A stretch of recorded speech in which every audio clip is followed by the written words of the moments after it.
Everyone, we're studying theme 9 currently, and in the last class we had a look at the extensive book called Akbarnama, written by Abul Fazl, the court writer of Akbar. The Akbarnama we saw was divided into 3 books, out of which the first 2 are chronicles, and the third book, the Ain-e-Akbari, is the one which provides a detailed account of Akbar's reign. It includes everything, all kinds of information from geographical, social, administrative to cultural. We also then saw how the Ain-e-Akbari is further divided into 5 books, and they deal with imperial household, officials, administration, Hindu philosophy, and sayings of Akbar and the Mughal ancestry or his ancestry, and the biography of the author, that is Abul Fazl himself. In today's class, we're going to have a look at another important source called Badshah Nama or Padshah Nama written by Abdul Hamid Lahori. Who was Abdul Hamid Lahori? He was the pupil of Abul Fazl, and this person, Lahori, was a court writer of Shah Jahan. So, like Abul Fazl was the court writer of Akbar, Lahori was the court writer of Shah Jahan. This book, the Badshah Nama, is official history in 3 volumes. The volume or a volume is called as a daftar. So it's 3 volumes of daftars of 10 lunar years each, and 1 year would mean 354 days. Today, what we follow, the way we count years, we have a solar year. In a solar year, there are 365 days. In a lunar year, however, there are 354 days.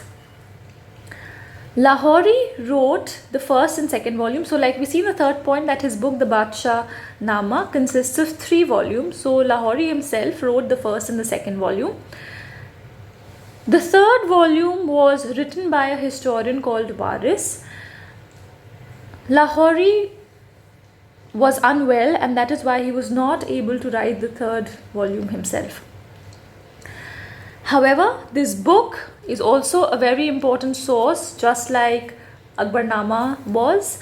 It provides us details about Shah Jahan's court, the weddings, and all kinds of other activities that were happening in the Mughal court during Shah Jahan's rule.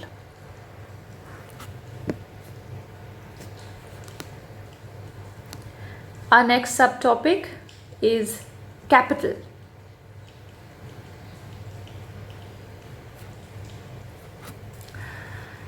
Under capital, the first subtopic is capital cities.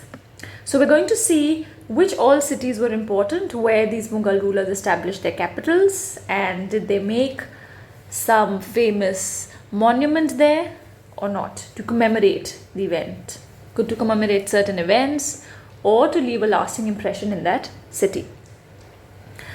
Babur had his capital at Agra. Akbar had the fort of Agra constructed in 1560s in red sandstone. The capital of Akbar was actually Fatehpur Sikri in the 1570s.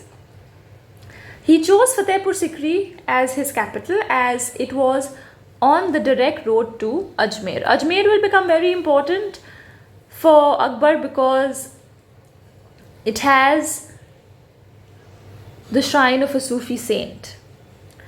In Sikri, Akbar commissioned the construction of a white marble tomb for Sheikh Salim Chishti. Akbar also got the Buland Darwaza constructed to remind visitors of the victory in Gujarat.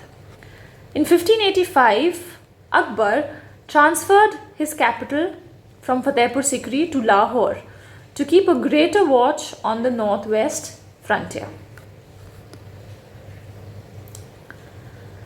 Shah Jahan had his capital moved from Agra to Shah Jahanabad in 1648.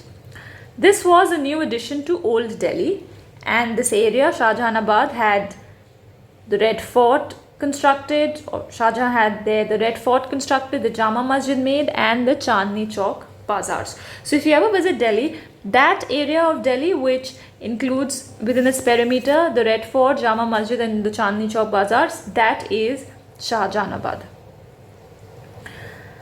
Aurangzeb moved his court, or his capital, his court to Aurangabad or Daulatabad in 1681-82 to help in his Deccan conquests.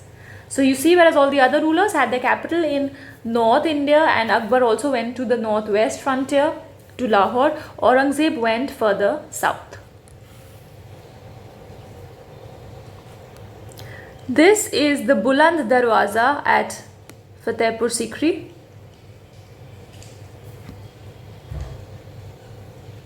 Look at how majestic, it's just called a darwaza. Darwaza would literally mean a gate. But look how majestic this gateway is. The reason the monuments are made in such a majestic manner and they show splendor and they have some beautiful marvelous architecture is because they exhibit strength. The more grand a thing, the more impression it has. And if a ruler has commissioned something which is so grand and so huge in size, it means that that emperor has that much of money, and not just money, it also means that the emperor has that much of power. Much later, when we look at modern Indian history, we will also see how the British in India got a lot of these majestic, lofty buildings made, and the reason was to get the idea across of their power. The resources they controlled, the wealth they controlled, and the power they exercised over that area.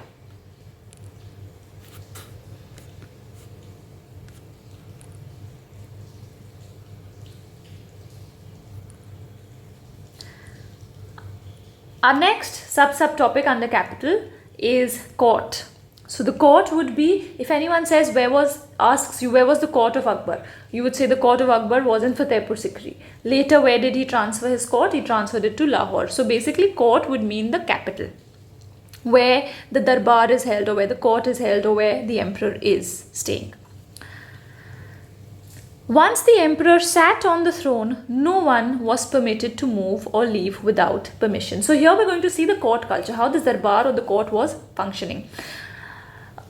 We watch a lot of movies, so this is something we can all imagine. So I want all of you to actually be imagining a court at darbar in front of you. So once the emperor, he sat on the throne, no one was permitted to move or leave without permission. You couldn't just walk off. Everyone had to stand up when the emperor entered. Proper addresses and etiquettes were followed, which means, so if anyone came, they had to be